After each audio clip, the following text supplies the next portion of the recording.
اعوذ باللہ من الشیطان الرجیم بسم اللہ الرحمن الرحیم۔ سورہ توبہ آیات نمبر 1 تا 6 میں ان مشرکین کے معاہدوں سے دستبرداری کا اعلان جنہوں نے اپنے معاہدوں پر عمل نہیں کیا۔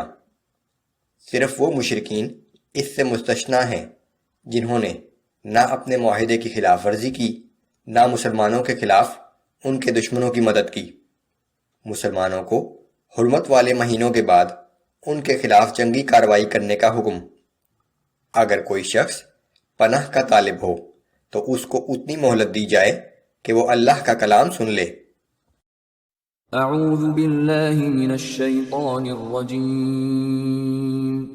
براءۃ من اللہ ورسولہ الی الذین عاہدتم من المشرکین۔ یہ اللہ اور اس کے رسول صلی اللہ علیہ وآلہ وسلم کی طرف سے ان تمام معاہدوں سے دستبرداری کا اعلان ہے جو تم لوگوں نے مشرکین کے ساتھ کیے تھے۔ فسیحوا فی الارض اربعۃ اشہر واعلموا انکم غیر معجز اللہ وان اللہ مخزی الکافرین۔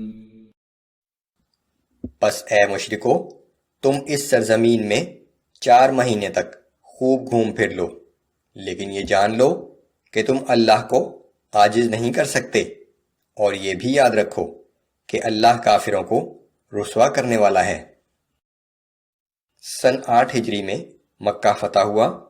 سن 9 ہجری میں حضرت ابو بکر رضی اللہ تعالیٰ کی سرگردگی میں ایک وفد حج کے لیے مدینہ سے مکہ روانہ ہو چکا تھا کہ یہ آیات نازل ہوئیں۔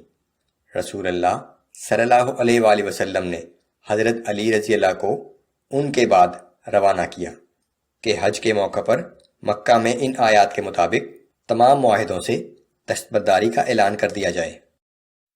وَأَذَانٌ مِّنَ اللَّهِ وَرَسُولِهِ إِلَى النَّاسِ يَوْمَ الْحَجِّ الْأَكْبَرِ أَنَّ اللَّهَ بَرِيءٌ مِّنَ الْمُشْرِكِينَ وَرَسُولُهُ۔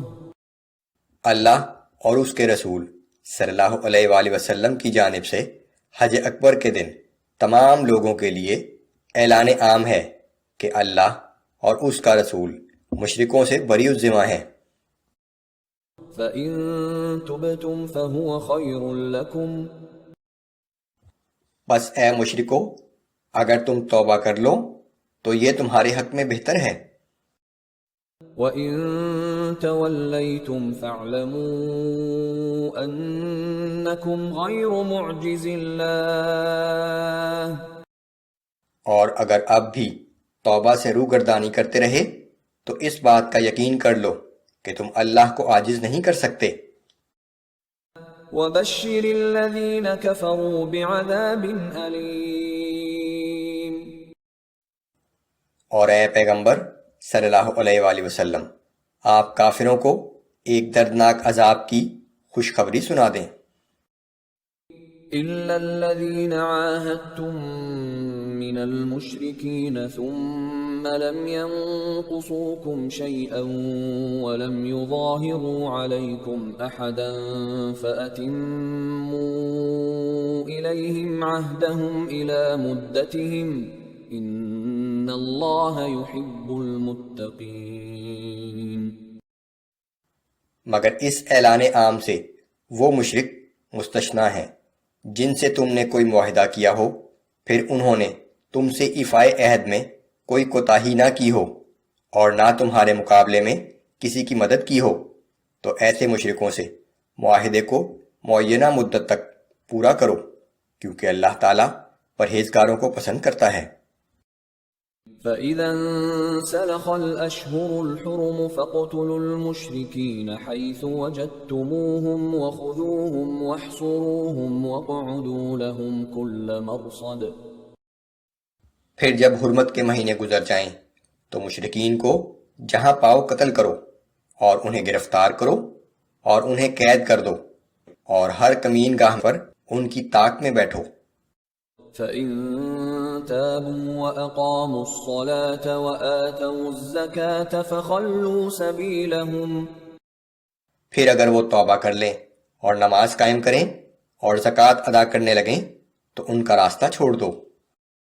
ان اللہ غفور رحیم، بے شک اللہ بڑا بخشنے والا اور ہر وقت رحم کرنے والا ہے۔ وَإِنْ أَحَدٌ مِّنَ الْمُشْرِكِينَ اسْتَجَارَكَ فَأَجِرْهُ حَتَّى يَسْمَعَ كَلَامَ اللَّهِ ثُمَّ أَبْلِغْهُ مَأْمَنَهُ۔